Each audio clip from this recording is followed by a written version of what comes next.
Well, good evening and welcome to the Online Wine Tasting Club. Really excited today that we are doing our Alsace special. For those of you who've joined us previously, you will see that we have an empty chair over here because for those who hung out with us last week with the French tasting and saw I might have been a little under the weather, it looks like I've passed everything that I had on to Alex. So he is hiding away behind the scenes. So if you see any pictures pop up or maps pop up, he's trying to run and produce the show from home while I'm here hanging out with the rest of you. So welcome. For those joining us for the first time, really, really good to see you. Thanks for jumping in. We have a little thing I'm just going to pop up here called Slido that allows you to kind of put your tasting notes in. So if you scan the QR code here or go to towtc.co.uk/taste, you'll be able to pop your notes in and your tasting notes as we go through the wines.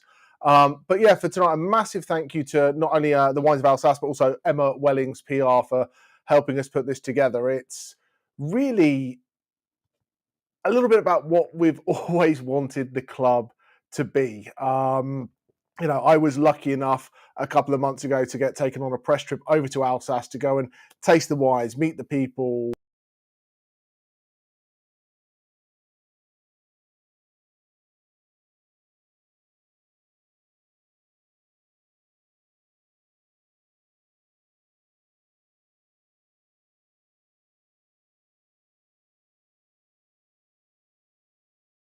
Gosh.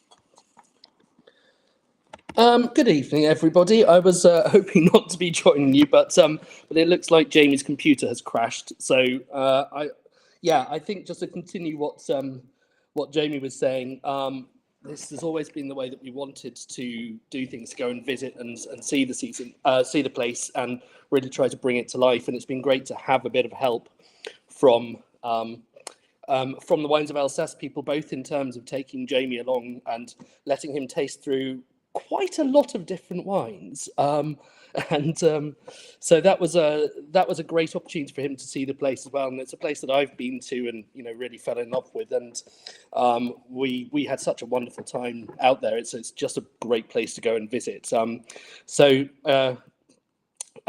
Jamie was based in the city of Colmar, which is kind of, I think, the largest city at the heart of the Alsace region, and there are just so many beautiful places, buildings to see there, and the food was exceptional. It was that wonderful combination of this kind of German and French styles of things emerging, because of course it's unique history, and yeah, all with the background. This is Riekveer, the vines on these impossibly steep slopes right up behind. So a really interesting place to go and visit, and I'm very much looking forward to Jamie taking us through these 6 wines, even if I don't have them to taste along, because I probably but I think Jamie will be back with us in a minute or so when his computer reboots, in the meantime, this is just great to sort of give you this sort of idea of where we are with the Vosges Mountains. And you will, yes, bonus points for getting the word rain shadow. Let's see. Here's Mr. Smith back. I'm just going to drop him a message. But yes, indeed, it's a very warm place, despite its location up near the north of France. So let's see how Jamie is getting back on.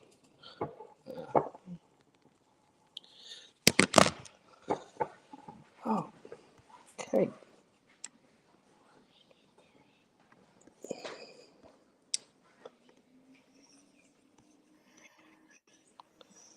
We're back, Mr. Smith.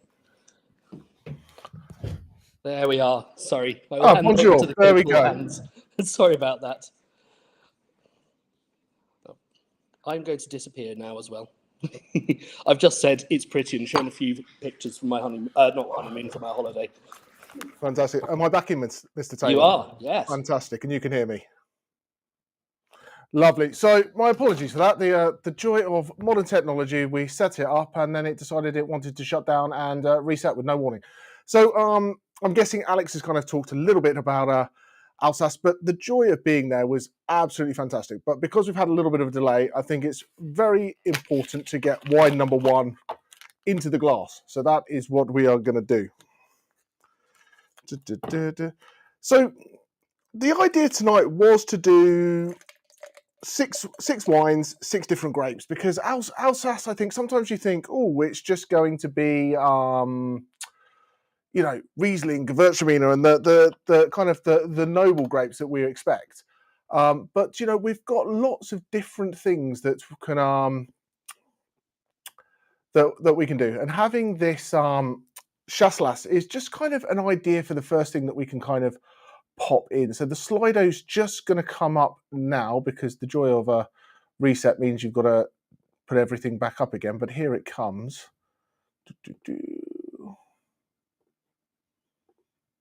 So you should be able to dive in and start putting your tasting notes in with the Slido. So this is Domaine Schoffit, and these guys are very, very near to Colmar.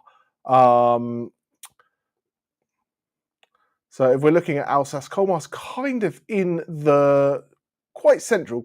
So it's it's kind of a good place. This is where I stayed when I was there, and it gave us the opportunity to dive in and see lots of different things, lots of different places. But Schoffit, they've been making wine since the 1970s. It's now fourth generation. The son's making the wine, and I just think this kind of showcases the depth and breadth of Alsatian wine. You look at it on the map, it's quite narrow, anywhere from 2 kilometers, about 10 kilometers wide, but 175 kilometers north to south. So there's lots of different regions, there's lots of different soil types, there's lots of different climates. You kind of go up and down. You've got the Vosges Mountains that create this rain shadow on one side going over the Rhine River, and then you end up the Black Forest of Germany on the other side. So you've got this really kind of small microclimate that is really very different to, I think, anywhere else in France. And if you look at the way it kind of moves and goes up, with the Vosges Mountains that end up in Germany, it's almost more climatically like Germany and the faults and things like that. And hence why we're growing a lot of things like Riesling, Gewürztraminer, those kind of things. But anyway, let's have a little look at this.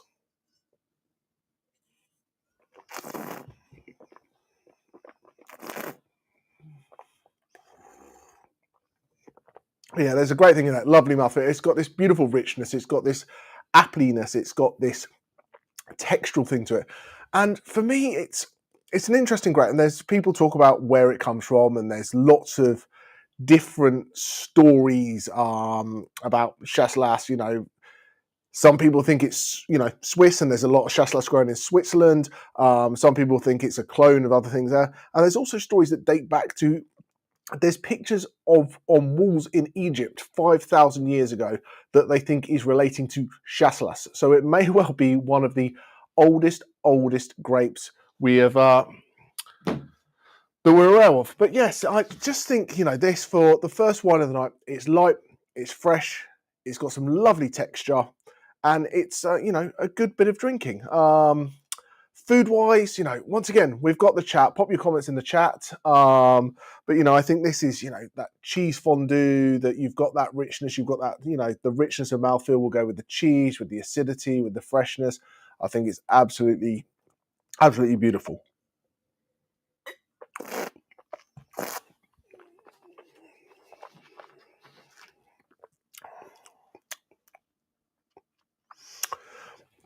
So yeah, talking about Alsace. So Alsace, once again, going there. That's kind of cool. Been to Alsace a few times, never had a Chasselas. So that's kind of exciting to be able to put something new in front of people. And I didn't taste Chasselas when I was, very much when I was over there as well. There was a lot of Riesling. We tasted a lot of Cremant, which unfortunately we can't pop into the pouches yet. Love to see more of that. And you've got the focus on maybe the four noble white grapes with your Riesling, your Gewürz, your Muscat, and your Pinot Gris being those four main wines. And now there's some exceptions where you can do a bit of a Silvana here. You can do some white blends here and there in a couple of Grand Cru sites, and now we're starting to see a little bit of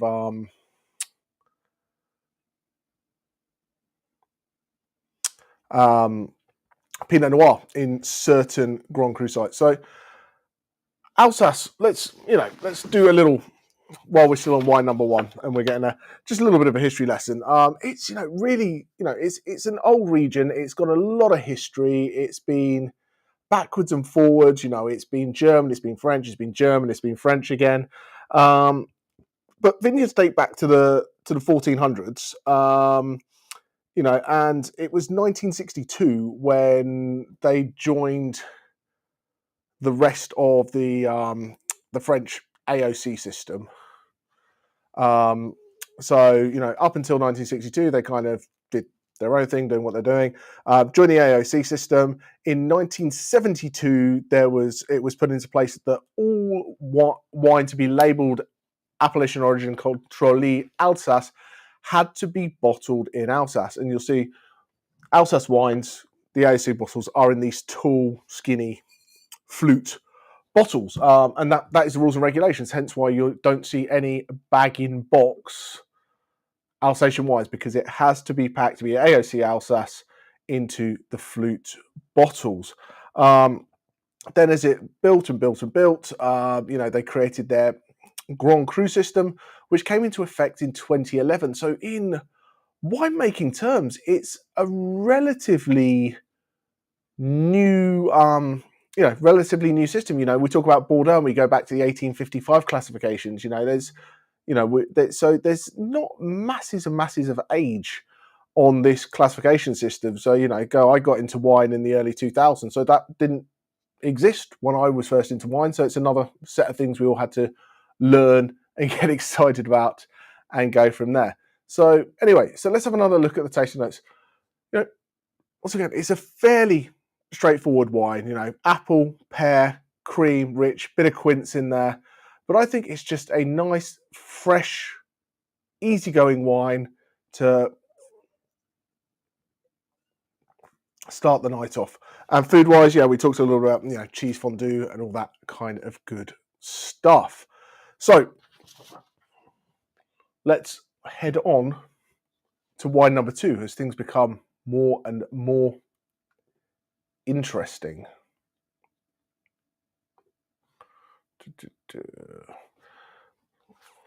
So heading on to Pinot Blanc, and we are Robert Roth. So Pinot Blanc is a mutation of Pinot Noir. So you've got lots of wines in the Pinot family: Pinot Noir, Pinot Gris, Pinot Blanc. You've then obviously got your different Pinot Noirs. You've got Pinot Noir, you've got Precoce, and then you'll see them labelled under other things as well.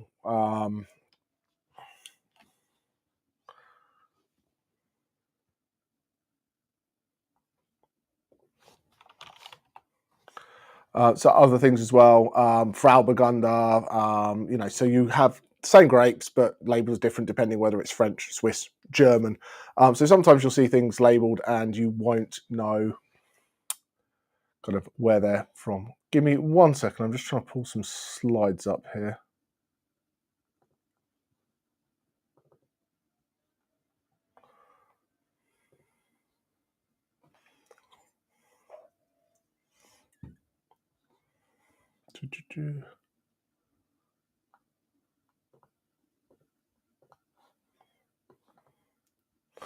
Okay, fantastic.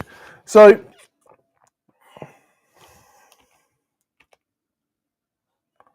there we go. So here's a little slide that you'll see in your book with a little bit of history, and we can see that we've got Alsace AOC and we've got the AOC Grand Crus. There's no such thing as a Premier Cru system right now. There is what is called the Ludi, which is named vineyards, and they are looking at a Premier Cru / Grand Cru system going forward, where you'll be able to get those. Those Ludis will move up to a Premier Cru status potentially, but that's to happen further down the line. So this is Domaine Robert Roth, and this is La Terre de Grès, which is sandstone soils, and it's really, really important. Alsace is one of the greatest variation of soils there is anywhere on the planet. You've got granite, you've got sandstone, you've got marl, you've got schist, you've got volcanic soils, and each one of those types of soil will give a vastly, vastly different profile to a wine. So if Pinot Blanc grown on sandy soils, when you dive into that, you get, it's very pure varietal, hugely pure varietal, nothing added to it. And if you want to know what Pinot Blanc tastes like, this is what it is.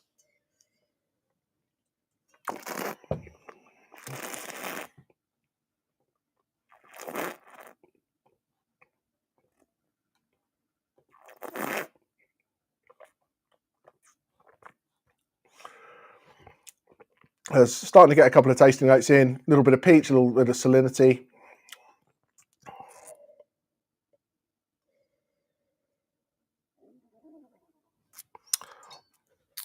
And yeah, just rolling it around, you've got baked apple in there, and lovely complexity of this wine, and you're getting into this great freshness, this beautiful acidity, lots and lots and lots of cool stuff going on in here.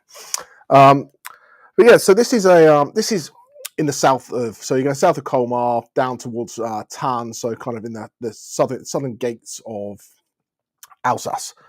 And 18 hectares here. Victor, who's the current winemaker, took over from his father in 2017, and he'd done a little bit of time at domains in Hunbricht, which we'll go on to a little bit later. But yeah, this is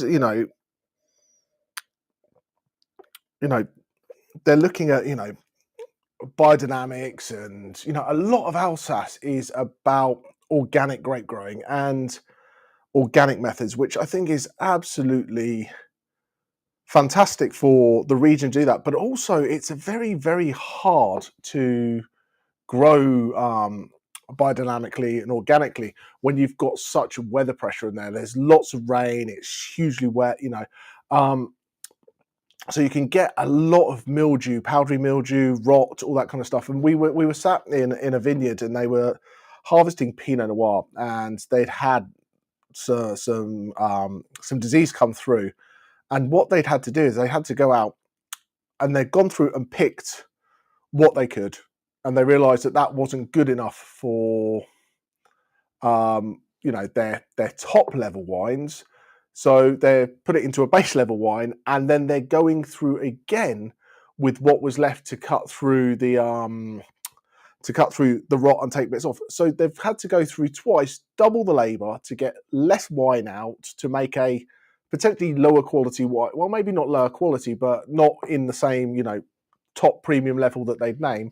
And that's really, really difficult for the wineries to do. But you just see that there's that care, that level of attention, that it's not just going through with a massive machine and going, boom, let's take this, boom, let's take that. Everything is harvested kind of as it should be, where it needs to be, which is, I think, really, really important.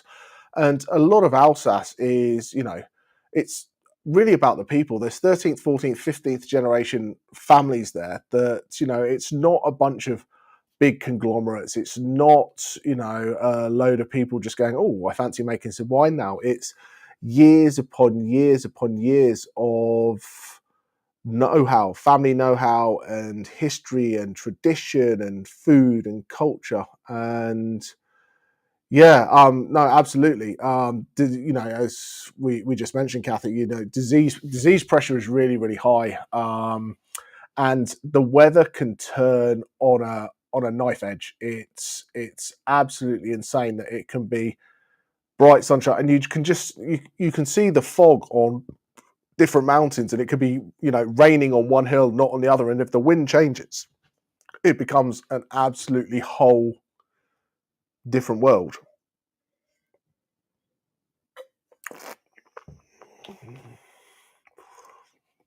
So just a little overview of what Alsace grows, and this things that just kind of excited me a little bit, or I wasn't so sure about. I think when we talk about Alsace, we think white wines, Riesling, Gewürztraminer. I didn't realise there was so much Cremant made there, and the Cremant is spectacular. And we've talked about Cremant on tastings previously. There's 8 regions around France where you can make Cremant, so it's sparkling wine that's not champagne from a region. So 33% here, mainly made with Pinot Blanc and Pinot Noir. In Cremant, those grapes are interchangeable by name, so it can say Alsace and it's Pinot Blanc. But we've then got our our Alsatian still wines, and then we've got our Grand Crus, which are phenomenal wines. But as a percentage of the wine, it's not huge amounts being made. So you look how much sparkling there is coming out of Alsace. I think it's really it's starting to sound tasting, but it's really something that you should keep an eye out for a really good alternative to sparkling. It's absolutely beautiful. And then the grapes, we talked about the grapes here. The Pinot Blanc and Auxerrois, 25% of all of Alsace. Okay, when we talk about the Grand Crus and things like that, those numbers change because obviously Pinot Blanc isn't one of the noble grapes.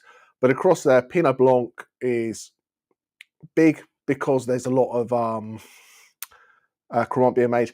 And Pinot Noir is the other big grower. If you looked at that 5-6 years ago, that would probably be about 7 or 8%. And there's really some big growth in the plantings going through Pinot Noir and reds in Alsace. And I think we're seeing that all across some slightly cooler regions across Europe. We're seeing more Austrian reds, we're seeing German Pinot Noirs, we're seeing Alsatian Pinot Noirs. Whereas in a lot of places it is getting warmer, it is getting riper, and Pinot Noir is becoming overly ripe and overly jammy and difficult to kind of maintain fruit and acidity balance. So places like Alsace, you've got a really good chance to make some good Pinot Noir. And now there's an allowance for Grand Cru Pinot Noir in certain places like Vorburg and Hengst and places like that. There's that ability to be able to grow some really good wines. And there's some other bits and pieces, Muscat, Chardonnay, and Chasselas. As you can see, it's such a middle part. It's just got a little dot on the side rather than getting into the pie chart. And then when we jump into the AOC and the Grand Cru for still wines only, so we're pulling the sparkling out. Pinot Blanc drops drastically. Riesling comes up. Pinot Noir still a big player there. So we get to have a little look at that. So let's have a quick last look at the tasting notes on the Robert Roth. So we've got baked apple in there. We've got chamomile.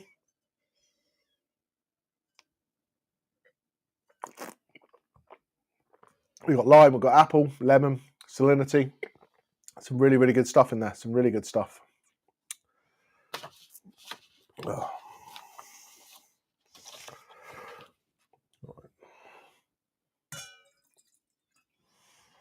Any thoughts, any questions, anything I'm missing? I'm very directed by you guys at the moment.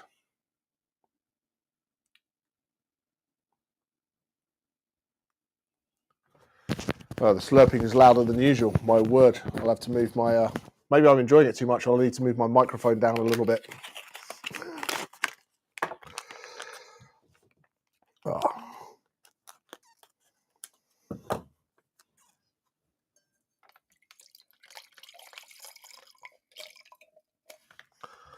Okay, so Pinot Gris from Domaines in Humbrecht.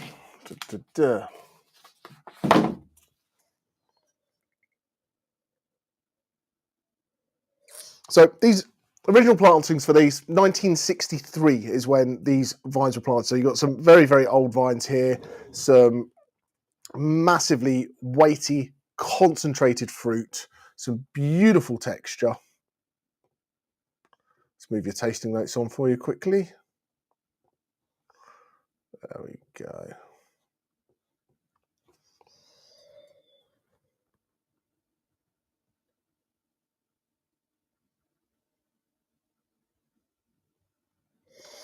Sorry, this wine always gets me. So, we've got vines here that are 40 years old, and just rich, decadent, spicy. An Alsatian Pinot Gris is I truly believe it's a one of a kind. It's the one place that you find this style of wine, this style of Pinot Gris, because, we talk about Pinot Gris versus Pinot Grigio. Pinot Grigio, generally Italian, general Northern Italian, generally crisp, fresh, easygoing. And this is just decadent, beautiful richness.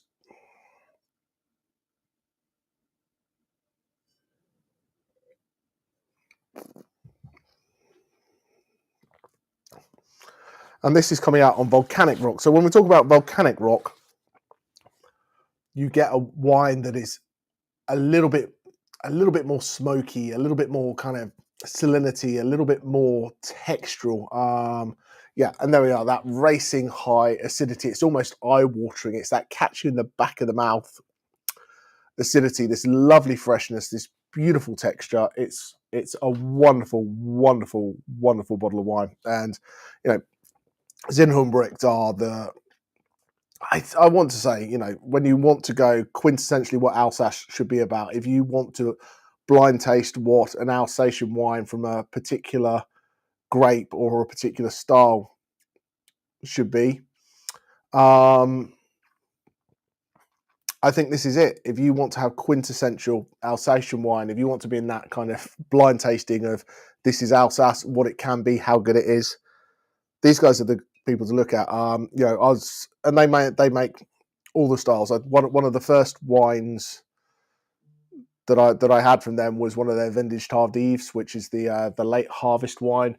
Beautiful, fresh, but sticky style.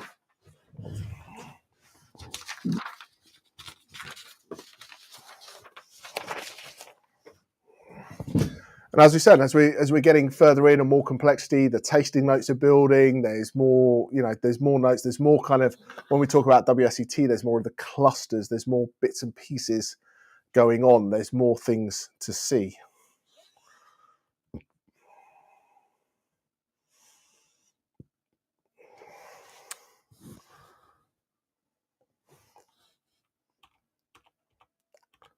Let me move this on. As we see, so the wines of Alsace, fresh, structured, but you'll see, and hopefully this graph helps a little bit as we taste through, going, on the up down axis we've got our freshness. So this is where we've got our acidity and that crispness and that kind of refreshingness as we taste. And then going from left to right, we've got our levels of richness. So when we taste Pinot Blanc, we didn't have a Sylvaner today, but Chasselas kind of sits in that, less richness, more freshness. And then, we go further through. Riesling hits that point of freshness and richness. And I completely know there's lots of different styles within each, and we can definitely say there's going to be Rieslings that are much richer and Gewürztraminer that are much fresher. But this is just kind of an idea of the breadth and style of grapes that you can get in Alsace. So this is what makes Alsace such a great place for making fantastic wine, but also a difficult place to grow wine. So, loads of sunshine, really bright, 1,800 hours of sun per year in Colmar. You've got warm days, you've got cool nights, and then you've got this westerly wind coming over the Vosges Mountains, and you've got the Grand Ballon and the Petit Ballon, which almost create this this rain shadow. So a lot of the water will drop onto the Vosges before it gets to the vineyards, and then you have a second drop just as you're coming up over into Germany, into the Black Forest. So you can see that all the vines are going to be looking the same way, but it's built for lots of sunshine, and where you've got that valley going down the Rhine River, you get some decent wind coming down there, so that does help with the disease pressure, because it will blow a lot of the water away, which will help with rot, but still, as I say, where it's difficult to grow grapes, sometimes that's better where you get the best wines from, because people have to take such care. We talk about, is an organic wine better? That's anyone's personal opinion. But I think if you're being organic or biodynamic or any of those things, you have to spend more time in the vineyard. You have to spend more time with the wine. And therefore, you're going to be taking more care of what you're making. And therefore, you should end up with something a little bit better.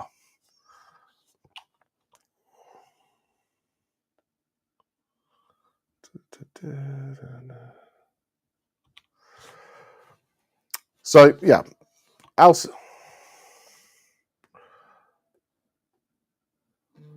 So we've got all these different geological formations, which, without us going into a geography or geology lesson, you can see, and if we drop back, you can see how the plateaus were formed.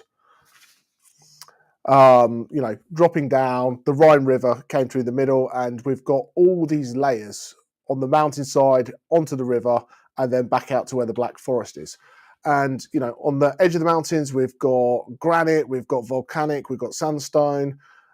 In the plain, in the Rhine plains, you've got this alluvial soil, the Luis, and then, in the foothills, we've got limestone, we've got marl, we've got all sorts, clay, sandstone. So we've got this kind of blending of geological formations and different soil types, which allows winemakers to grow different grapes in different places depending on what they want. And yeah, I think Joanna put up there, pinky tinge, because Pinot Gris does have this very slight pink tinge, hence why you can make a Pinot Grigio blush by having a little bit of skin contact.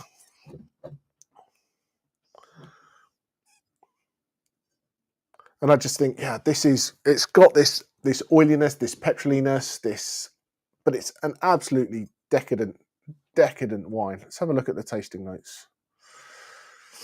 What do we got going on here? So we've got yellow apple, we've got good mouthfeel, and I think, the mouthfeel is huge on this. The texturalness is fantastic.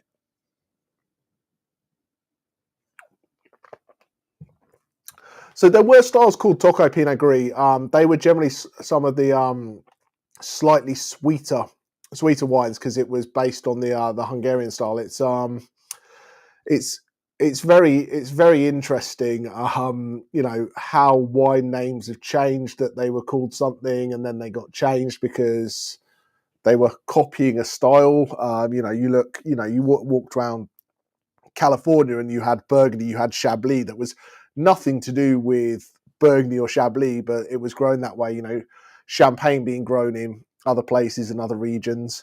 I just think this is an absolutely beautiful drop of juice made by world-class winery. And it's one I could sit and sip on this for hours, for absolute hours. And, I also think this is a fantastic, when we talk about Alsace and the food, this is so versatile because it's got that richness, so you can have something heavier with it. It's got great acidity, so it freshens up the palate. There's so many great things that you could have with this. And Alsace is just a smorgasbord of phenomenal food, dining options. Outside of Paris, it is the biggest number of Michelin stars per capita in France.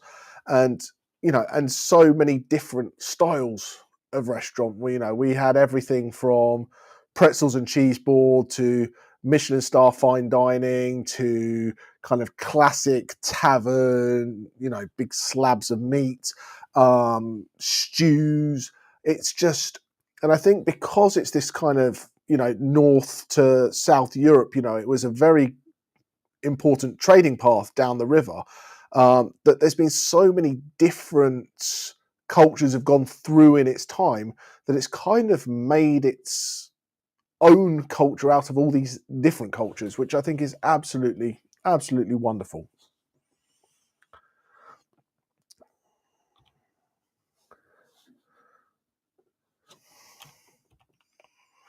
So yeah, we talked a little bit about organic and biodynamic.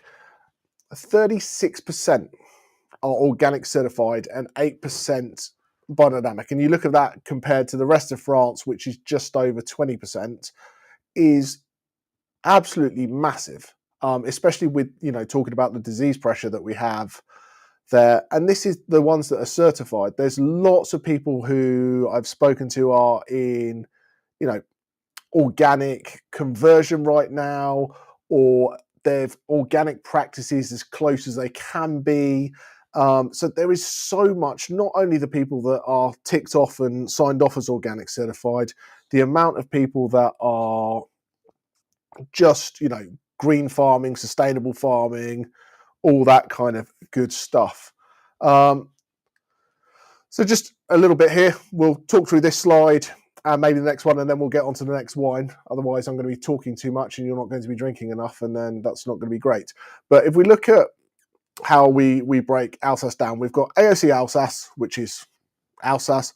We've then got the communal, which is Alsace. It's almost like a village-esque kind of thing.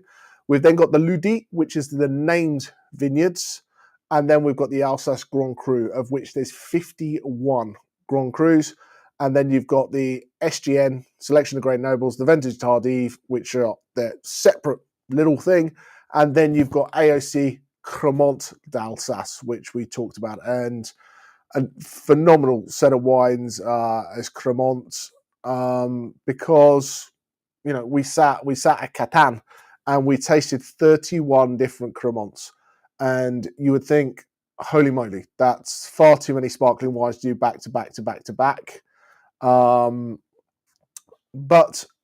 every Cremant had its reason, its place. And it wasn't, you could see it stylistically, but it wasn't samey. There's a lot of wine regions that you can go and you can taste a load of wines of the same kind of thing. And you go, they're all the same. All the Cremants had, there was a reason for them. There was a place. It made sense to taste that many back to back. And just as far as organic, long time to get. And it's, are you going to be organic in the vineyard? Are you going to be organic in the winery? Those are two different things. And costing, yes, it does cost money. I don't know what it costs in Alsace, but I know to be certified organic in the United States, it can be like $200,000. So if you're a small player only making tens of thousands of bottles, who's paying for that? And that becomes a difficult thing. And completely agree there. It's the investment in getting there. It's not only the time investment, the cost investment. And, if you're a little winery and you've only got a few acres, and you have a pest come in and you've got to make that decision, do I spray and not be organic, or do I lose my entire crop and potentially my business? That sometimes, it's a tough thing to follow. But anyway, let's head on to wine number 4. And I shall move the tasting notes on. He says,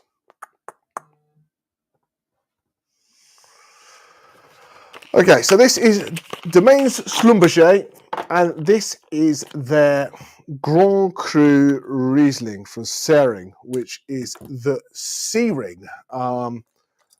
What I've got, and I'm just going to pop it on quickly, it's just a minute and a half, and it is a little bit promotionally, he says, but it just kind of gives, we've talked about how beautiful Alsace is and what the slopes are like, and this is just a little bit of a drone tour of Schlumberger, and you get to see their vineyards, and, you'll get to see where Sering is, and, while you're drinking along and tasting, have a little look at this.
So absolutely. So we are on to Riesling, and who doesn't love a bit of Riesling? So these guys, Schlumberger, have been making wine since 1810, but this particular vineyard has had mentions from 1250 onwards, and Sering, which is the C ring, if you saw it in the video, it's got this plot that it extends out. They say it escapes like a tongue from the mountain. But I think hopefully what that video showed is the different aspects, the different slopes, the different inclines, and and you'll see at the top of the slope versus the middle of the slope, you'll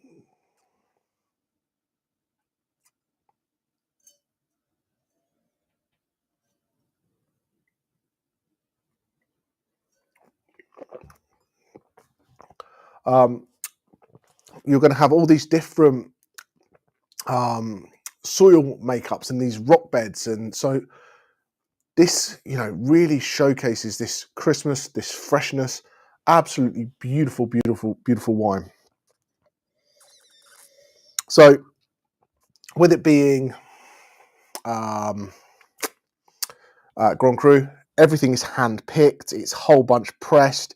Sits on the lees in temperature controlled jackets for about 8 months. So you get this lovely developmental characteristic in there.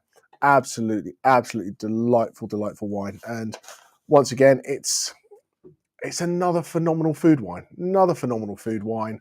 And I think I'll keep going back to this. When we talk about Alsace, we talk about the wine. It's so built to go with the food. It's so built to be shared. It's so built to be, with the culture, with the food. It's absolutely delightful.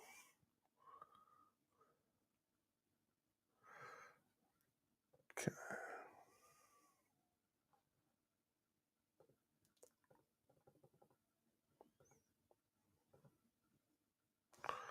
Okay, so just we mentioned it briefly, but just for names that you're going to see on bottles, we've got AOC Alsace, then we've got the communal, which is you can supplement AOC Alsace, and you've got your 13 communal names. Okay, so if you see that, that's kind of like your village. You've then got Ludi, and Ludi is from a particular place, and that Ludi will have particular production rules, the grapes you can grow, the planting densities, trellising, yields. And so that will be within a communal, but it might have some slightly more stringent rules. So we've then got 51 Grand Crus. Now we're into Grand Crus.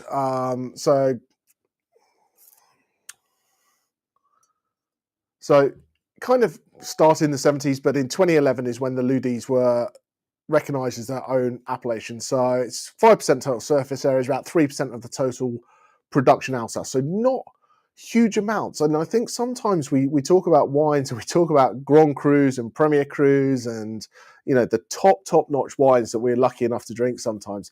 And it's such a small amount of what is actually made in the world.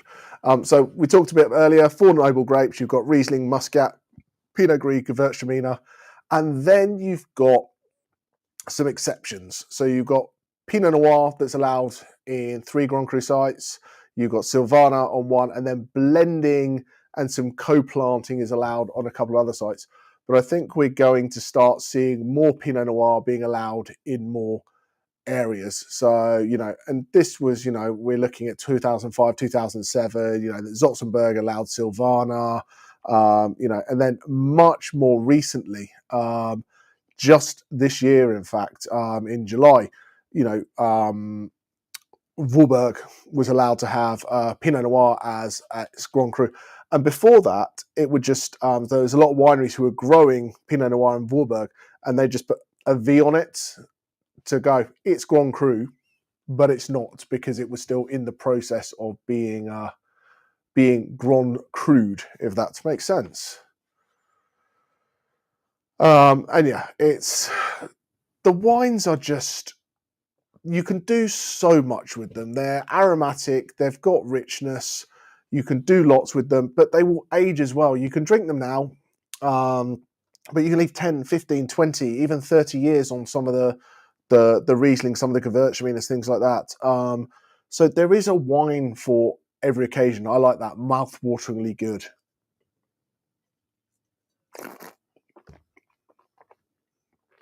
Absolutely beautiful drop of juice.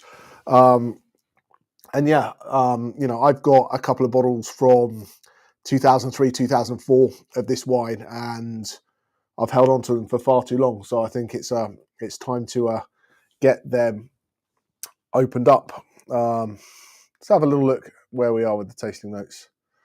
So in the chat, what are we thinking? So we've got recommending Hugel with a cut. Oh, that's Taylor at home recommending it. Goat's cheese. Lots of cheese does really well with Alsace. And then we can talk just a little bit more. And it's hugely important. The soil, and I think this is in the back of your booklet. But this was one of the highlights when we're at the Siva in Colmar, having our Alsace Masterclass for one morning while we were over there. Just to put this in context of what a soil does to a grape and does to the finished wine was absolutely enlightening, because we talk about terroir and we sometimes talk about minerality, and we then have people go, oh, well, the plant doesn't bring the minerals up, so you can't actually taste minerality, which is true. But I think this gives a really good point of what minerality / geology can do for your wine. Alluvial being pure varietal, not adding anything, not taking anything away. You look at limestone and it says lemony with more acidity.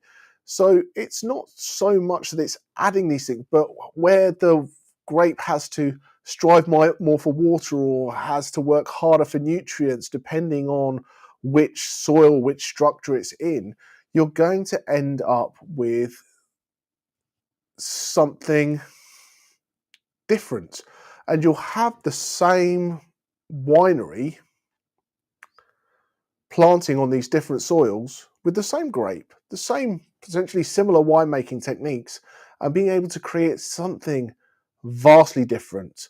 And this was absolutely eye-opening for me, because I've always been a believer of terroir and where it grows, what grows together goes together. That, but to be able to put it into this more simple language, that we're not talking about the chemical makeup that changes in this, that we could put something out here that I can talk to anybody about wine and go, all right, you want a Riesling and you want something that's full bodied, so let's have a look at something that's maybe done on marl soil or something like that. And I think that's really, really cool, because if we can take the really geeky things about wine and make them a little bit more inclusive, a little bit easier to understand, a little bit more straightforward for everybody, the world's a good place. So cheers to that.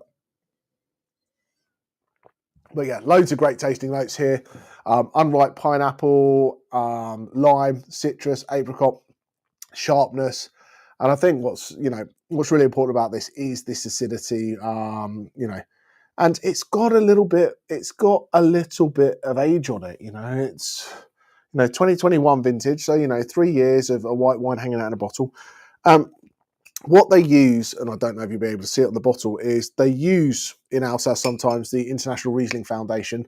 So you can see on the back here that it's labelled as a sec, so you know it's going to be dry, because sometimes Riesling can be tough when it's not labelled very well and not knowing if you're going to pick up something that's absolutely bone dry or really sweet. And this has got less than a gram of sugar in it, so it is absolutely bone dry.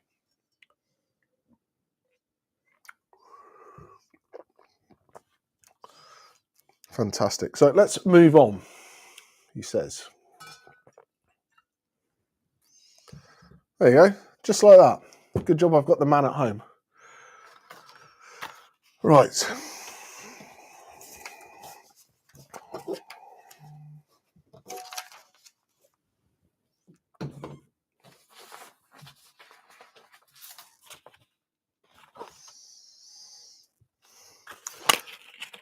Oh, look at that. So, Alsace is, well, how did you get involved in that? You didn't go on that trip. But anyway, so I think the other thing about Alsace is if you've not been, go. It is one of the most beautiful, beautiful places I have ever been to. It feels like you're in Disney World. It's the towns of Alsace were the inspiration for the Disney movie Beauty and the Beast. It doesn't feel real. It really doesn't. It is, when you talk about fairy tale towns, it absolutely is. These beautiful, beautiful, bright coloured buildings with their window boxes, and to walk around and get told the stories that the different coloured houses were different. People had different careers depending on the house colour, and just absolutely beautiful. It's really clean. The people are lovely. It's absolutely beautiful. And that's Jean-Marc Hugel from Hugel and Alex. So yeah, I think it's one of those things to taste the wines. But it is another thing to be there, and I was very lucky. And sometimes it's tough as a wine person to go, oh, I went on a press trip to Alsace and I got taken to great vineyards and eat great food, and and we go, oh, tough job, mate, tough job. And you know what? It is. It is. It's lovely to do, but to go and taste and not get caught up in the moment can sometimes be quite difficult. But yeah, it's absolutely beautiful place, and I would recommend it to anybody.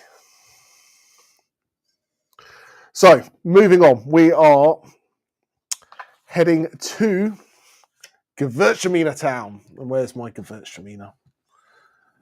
And this is Leon Bayer. And Gewürz, there is nothing else like it in. I say this about a lot of stuff. There's nothing else like it in the world. But Gewürztraminer is such a great grape. It's so fun, but it can be done really, really well, and it can be done really, really badly. And I've always said, it's got this lavendery, potpourri kind of stuff.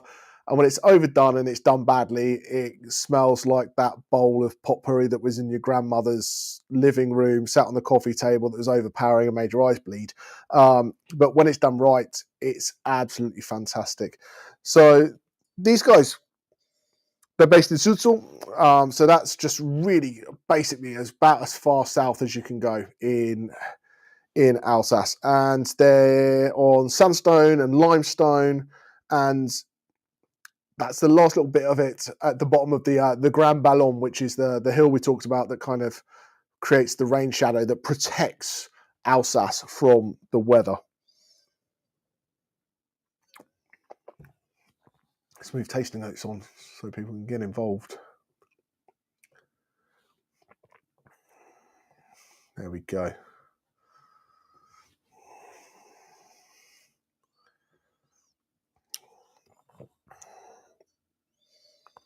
But yeah, this is another wine that is organic biodynamic and starting biodynamics, I believe.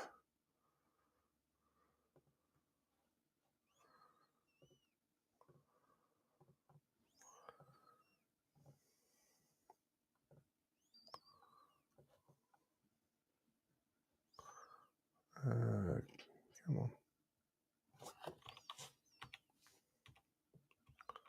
1 second, it's gone too far. Yeah.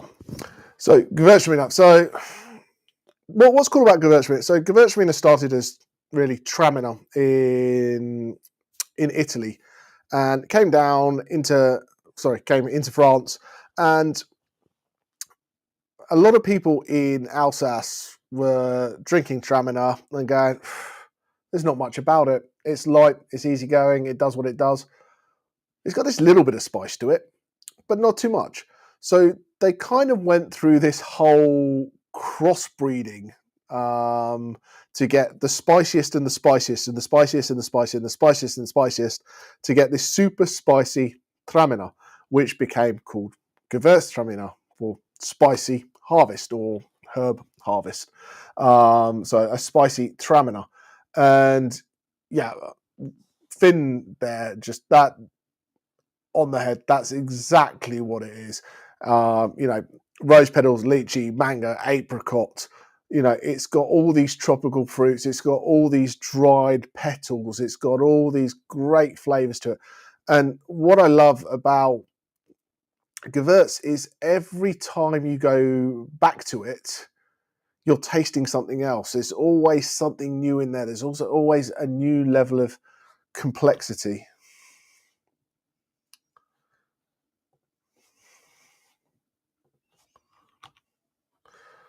So yeah, what's interesting with maturity with this, and this is the one graph. I could show you graphs for all of these, but that would bore everyone's heads off. Once again, if anyone wants this presentation afterwards, pop me an email. I can send it over to you if you want some more bedtime reading. But what you can see is as it matures, the sugar gets higher and the acid gets lower, and you've just got to make sure that you've got this balance right. And Gewürztraminer doesn't have a very long window to pick where the sugar and the acid balance before either the sugar shoots up or the acidity just disappears. I was talking to winemakers, they're like, Riesling, you can come back 2-3 days later and it's okay. If you miss a day, it doesn't matter. Gewürztraminer, 2 days is too late. So you'll taste the night before and go, we're picking Gewürz in the morning. Don't care. Stop anything else. We're going to go and get the Gewürztraminer.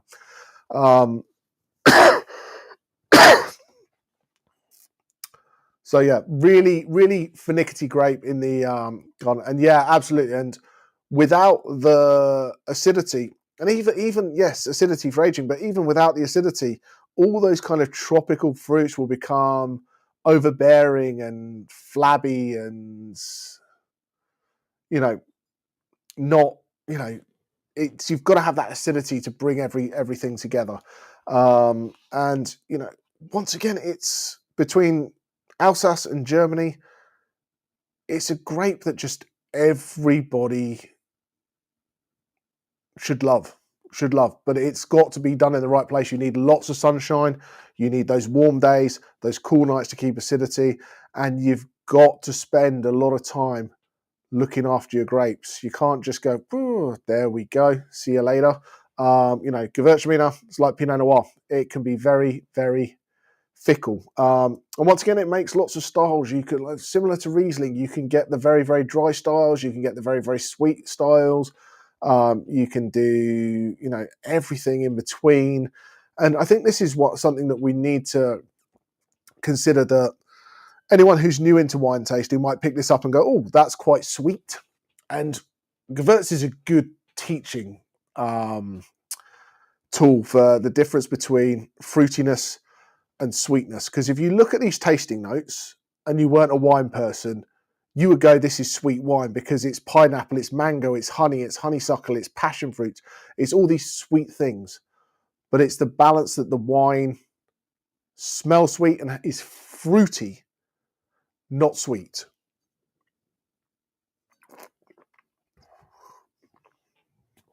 But I think lots and lots and lots of fun. And these guys, the first vintage of this was, bottled in the late 40s. It's now fourth generation of winemakers, and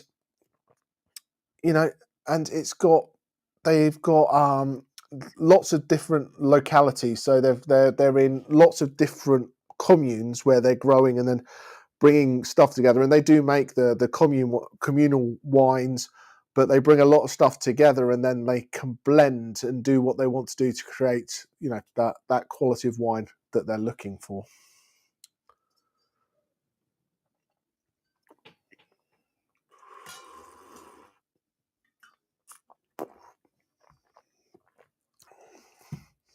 And food-wise with this, anything, absolutely anything, but it cries out for spicy food, curries, pad thai, Thai spice noodle kind of things, loads and loads of things that you can have with it. And I think it does need food because sometimes having a little bit, it's got a lot of powerful flavors in there. And to sit and drink a bottle of that could be quite palate fatiguey potentially for some. But yeah, I think it's really cool, really interesting, really fun. So let's have one last look at the tasting notes. Yeah, everyone's in for some a bit of prawn curry. Everyone's happy with that. So yeah, great tasting notes. And as we can see, the more tasting notes, obviously, the more complex the wine becomes. Fantastic. Right. He says. Moving on to wine number 6. And we're going red. And red, it's, as you've seen with the stats, it's growing in Alsace. It's really growing and it's doing really well. And it's making some absolutely stunning wines. A beautiful light colour, beautifully fresh. Just move the tasting notes on for you.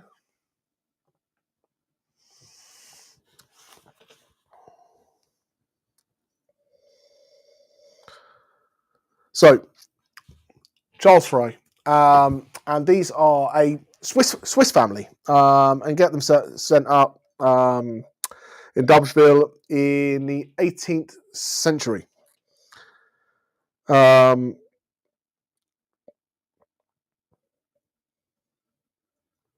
So it used to be cattle farmers, and in the 60s they moved into winemaking. 1963 they started the vineyard. 1968 where first bottles were produced and released.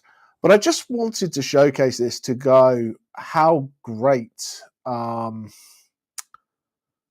Noir from other places. I think, Pinot Noir, we scream about Burgundy, we scream about California. Sometimes we talk a little bit about Oregon, we talk a little bit about Central Otago. And we go, Pinot Noir can only grow in certain places because it's such a fickle grape. And to a certain extent, that's true. It is a hard thing to grow. It is a difficult thing to grow. But if you take care, you can grow a lot of things in a lot of different places. And I just think this showcases what you can do. What was really interesting while I was over in Alsace is I got to taste some Syrah. And by taste Syrah berries straight off the vine. Because we're having a conversation about global warming and climate change and what people need to do to get ahead of the game. And with it getting warmer and warmer in Alsace, they're looking at grapes that can survive getting a bit warmer and warmer. So there's some wineries are planting a little bit of Syrah just to kind of see what happens. They're talking Syrah, they're talking Durif, which is the same as Petit Syrah. And I just thought that was really interesting to be stood in a vineyard of, a grape growing region that has centuries and centuries of history of growing a particular style and generally a lighter, more aromatic style to be have an interest of growing something that's dark, decadent, spicy, different. And I thought that was really, really interesting.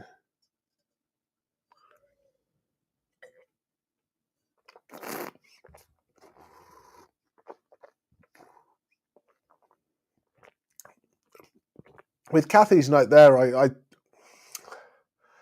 tend to agree. There is definitely the fruits in there, but it is definitely an old world style. It's got that spice, it's got that tertiary, it's got that chewiness about it. But yeah, I'm intrigued as to, actually, I'm going to not put my notes forward. I'm going to see what everybody else's notes are.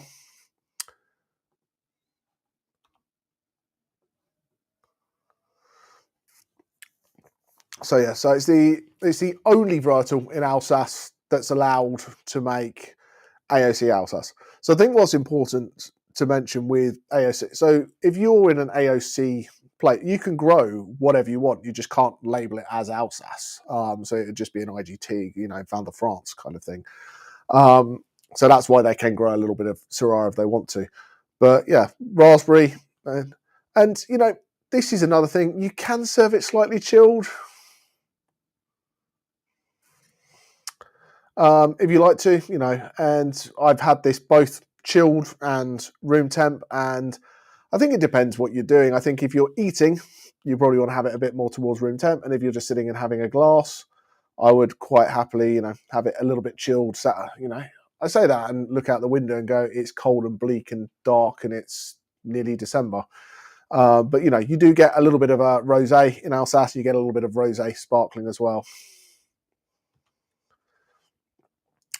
But this is also interesting as they're moving into doing Grand Cru, Grand Cru Pinot Noirs, is the yield is hugely important for the concentration and the style. You get, if you go and have, 75 hectolitres per hectare, you're going to get some very kind of like light, wishy-washy wines. If you go for, smaller, more concentrated, you're going to get that deeper, darker, richer style. What have we got here? Portobello garlic mushrooms. Definitely mushrooms with this because it's got that earthy tendency to it.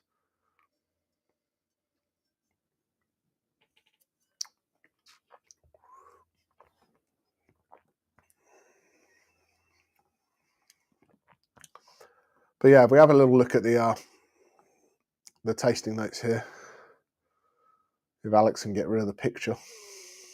Where's he gone? There he goes. But yeah, tin strawberry. It does have that slightly confected thing. Smoked fish. That's an interesting one. But it's got that smokiness. It's got that grainy tannin, and I think that graphite-y pencil shaping kind of thing. And I think that's what Kathy's put there is really important. And I think it's really important for this entire tasting is that sense of place. That you can have wine from anywhere in the world and you can pick up a bottle of wine and it can be delicious. It can be fruity. It can be jammy. It can sit under any style that you want it to be and go, that's just delicious. What I loved about Alsace, and what, if you want to take anything away from this, is it is that sense of place that they make a style of wine, whether you like it, love it, hate it, don't enjoy it, that is of its place. When we talk about different things, it's benchmarked, and we go, okay, there's two types of Pinot Grigio in the world. There's Italian Pinot Gris and there's Alsatian Pinot Gris. This style of Riesling, what kind of Riesling do you like? People are quite happy, maybe a Mosel Riesling, maybe an Alsatian Riesling. And we will take Alsace and we will slap it as a descriptor because we know what it's all about.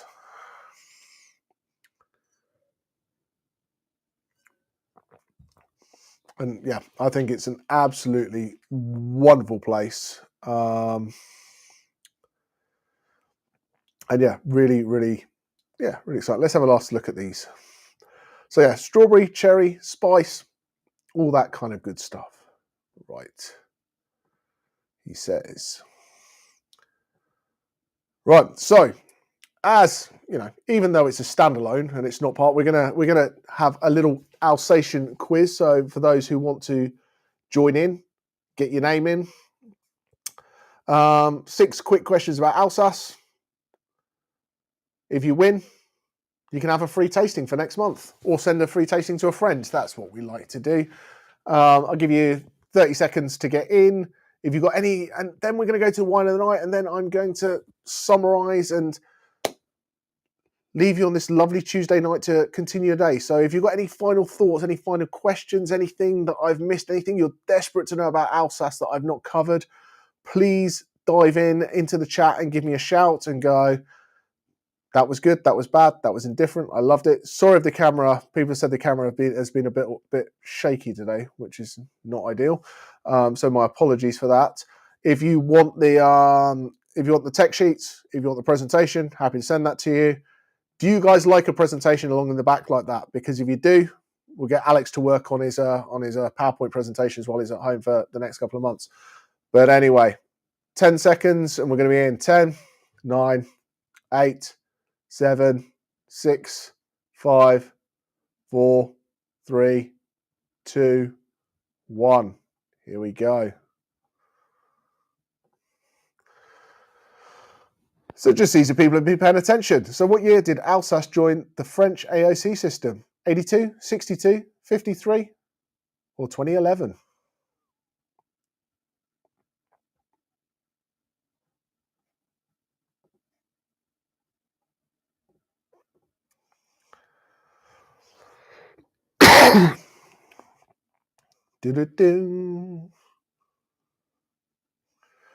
Okay, so 50% have got it right at 1962. It's not just about how good you are, it's how quick you answer as well. So Julia, top of the leaderboard. Colin, right behind. It's all to play for. Next question. What is the main river flowing through Alsace? Thames, Mosel, Rhone, Rhine. What have we got? What are we thinking? Do we know the answers? This is why we're not doing karaoke. We've got a bit of a mix and match here. It's the Rhine flowing through Alsace. I'm very glad no one put the Thames. I don't want that anywhere near any much wine growing. Especially the London Thames, not great.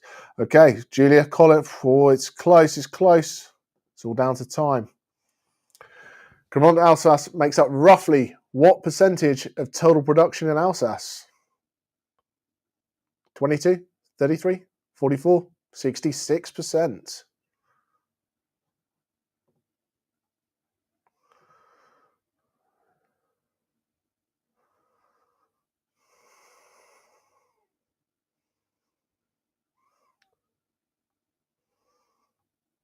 How is everyone done here?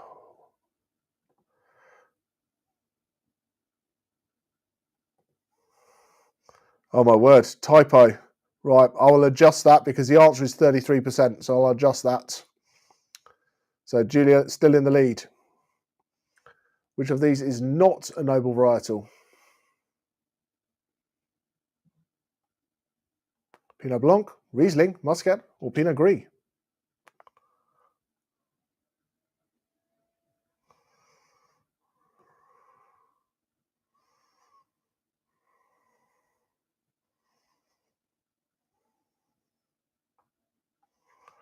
Oh, it's a bit of a mix here. The correct answer was Pinot Blanc. Muscat is one of the nobles. Oh, Diane Andy getting into the lead there.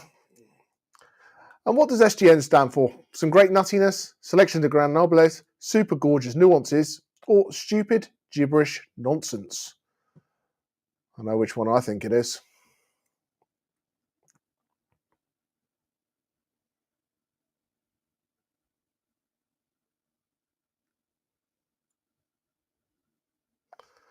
Oh, look at that. 100%. Look at that. Everybody knows what's going on. And the final question. What is the approximate volume of production of Alsace wines? That's per year. Is it 10 million bottles, 88 million bottles, 130 million bottles, or 226 million bottles?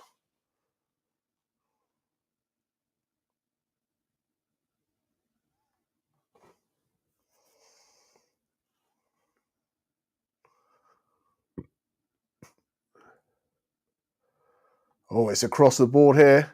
But the answer is 130 million bottles. So that puts Julia back in the lead to win. Congratulations. Give us a shout and let us know who you would like to send a pack out to. So we're probably quickly going to pop up wine of the night to see what your favourite was. it doesn't, it's not a win, lose, or indifferent. I think all the wines were fantastic. So it's a very much personal preference. Finn, there's a question here about prices. We do not have prices this evening, as we got the wines through Wines of Alsace, so they are not in stock with us. If you love it, give me a shout and I can source them for you, but it's not something that we have loads of stock of. But if you loved it, does anyone have any final question, any final thoughts while we're talking through wine of the night? I just want to say this has been a lot of fun. It's been great to do a deep dive into Alsace. I drank too many noble varieties before attempting the quiz. We should have all drank all the noble varieties before attempting the quiz. It's good for everybody. But truly, Alsatian wine, drink more of it, explore more of it. There's so many great styles. There's so many great price points. There's not loads of cheap stuff, but it doesn't have to be really expensive to be really good. It's great with food, and it's not far away. It's really easy to get to. Get to Strasbourg or fly into Basel, and you're there. It's absolutely beautiful. Go, see people, eat great food, meet new friends, find your next great glass of wine, and then come back and tell me all about it and which wines, I need to be having for the online wine tasting club, because I would love to do this again. I'd love to do a deep dive just into Grand Cru Alsace Pinot Noirs. Would be fantastic. So, and just one last little thing as we go for wine of the night. The Gewürztraminer tops it out, but you can see how close it is. Gewürztraminer, Riesling, Gris, Chasselas, Pinot Blanc, Pinot Noir. Surprisingly, not a favourite, but it's an each to their own kind of thing. But it's still got plenty of votes. He's done that. And they're just because the wines our friends at Wines of Alsace have helped out with this. They would like any quality feedback, whether it's good, bad, indifferent, how you'd like to see it more, whether it's enlightened you about Alsace, makes you want to drink more Alsace, makes you never want to see Alsace again. Would love to do more of these masterclasses. What we can do with the masterclasses is we can do them at, with the subscription, we've kind of got to fit things into a price point. With the masterclasses, we can mix and match with it. So let me know what you want to do as masterclasses into 2025. We've got best of the year next month, and then we've got a whole 2025 to build things. So let me know what's going on. But anyway, I will leave you on this wonderful, wonderful Tuesday night. We will see those of you who are members for next month. For those who got your advent calendars, really excited, because that's exciting times. They should have all been delivered out. If you've not had it, shout at me, because they all went last week. And from that point, thanks to Emma Wellings PR, thanks to Wines of Alsace, it's been absolutely fantastic. I hope everyone has a wonderful, wonderful, wonderful, wonderful rest of your evening. That, ladies and gentlemen, was my picture I took in Colmar. It's beautiful. You've got to go. So have a great night, and we'll see you next time. Cheers.